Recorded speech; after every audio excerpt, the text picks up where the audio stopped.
आज हम बात कर रहे हैं भगवत गीता के पहले अध्याय की और श्लोक है दूसरा।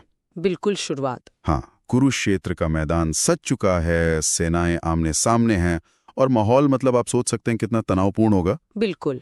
तो यहीं से कहानी शुरू होती है। हमारे पास जरिया क्या है ये जानने का? संजय बता रहे हैं, है ना? हाँ, संजय धृतराष्ट्र को लाइव कमेंट्री दे रहे हैं, आंखों देखा हाल। और दूसरा श्लोक कुछ यूं है, दृष्ट्वा तु पांडवानिकम व्यूढ़म दुर्योधनस्तदा आचार्यम उपसंगम्य राजा वचनम अब्रवीत। 1.2। अच्छा, दृष्ट्वा तु पांडवानिकम मतलब पांडवों की सेना को देखकर। लेकिन फिर एक शब्द है व्यूढ़म। हाँ, यही खास बात है।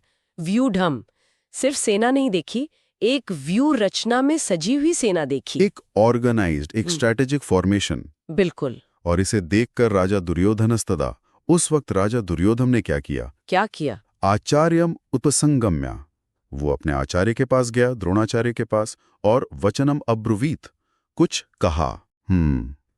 ये दिलचस्प है कि वो सीधा आचार्य के पास गया, अपने गुरु के पास, किसी सेनापति या भीष्म पितामह के पास नहीं। सही कहा, आचार्य द्रोण, जो एक तरह से दोनों ही पक्षों के गुरु थे, पांडवों के भी, कौरवों के भी। हाँ, और पांडवों से तो उनका विशेष स्नेह भी माना जाता है। तो दुर्योधन का उनके पास जाना सिर्फ सलाह लेने के लिए या कुछ और बात थी?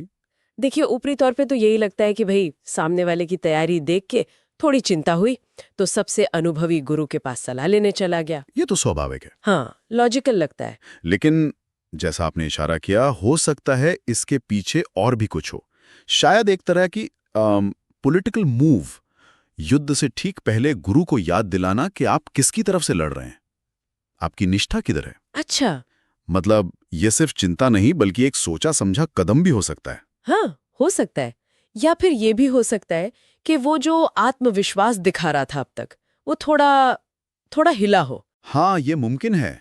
उसे शायद पहली बार एहसास हुआ हो कि सामने वाली सेना सिर्फ भीड़ नहीं है, वो व्यूढ़ंग है, अनुशासित है, एक रणनीति के साथ खड़ी है। बिल्कुल। और ये अक्सर होता है, बाहर से हम कितने भी कॉन्फिडेंट दिखें, लेकिन जब विरोधी की ठोस तैयारी दिखती है ना, तो अंदर से एक रियलिटी चेक होता है। तो दुर्योधन का द्रोण के पास जाना, वो शायद इसी रियलिटी चेक का नतीजा था, अहंकार का यथार्थ से पहला टकराव कह सकते हैं। ये श्लोक इसी चीज को दिखाता है, बाहरी कवच और अंदर की असलियत।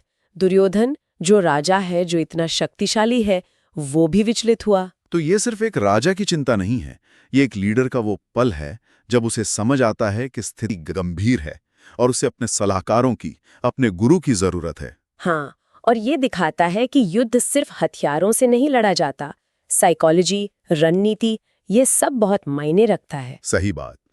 तो इस श्लोक से जो मुख्य बात निकल कर आ रही है वो ये है कि पांडवों की व्यू रचना ने दुर्योधन को अहम सोचने पर मजबूर किया। बिल्कुल। उसके आत्मविश्वास को एक झटका लगा और उसने तुरंत एक्शन लिया। अपने सबसे महत्वपूर्ण सैन्य सलाहकार द्रोणाचार्य के पास गया। ये स्थिति की गंभीरता को दिखाता है और दुर्योधन के मन में जो चल रहा था उसकी एक झलक देता है। हाँ, और यहीं से गीता का वो गहरा संवाद शुरू होने वाला है। ये श्लोक उस बड़े संवाद की भूमिका तैयार कर रहा है। ये बता रहा है कि ये लड़ाई सिर्फ जमीन के लिए नहीं, बल्कि मन के अंदर भी लड़ी जा रही है। तो जाते जाते एक सवाल मन में आता है। श्लोक में कहा गया व्यूह रचना। हाँ, पर ऐसा क्या खास था उस व्यूह रचना में?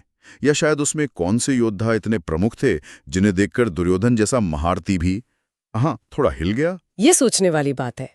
श्लोक हमें ये नहीं बताता कि व्यूह कैसा था या कौन सामने था। वो बस कहता है व्यूह। हाँ, बस सजी हुई सेना। हाँ, पर वो क्या तत्व था जिसने पहली बार दुर्योधन के मन में वो हलचल पैदा की? ये एक पहेली है। बिल्कुल। और शायद इसी पहेली का जवाब आगे के श्लोकों में धीरे धीरे खुलेगा।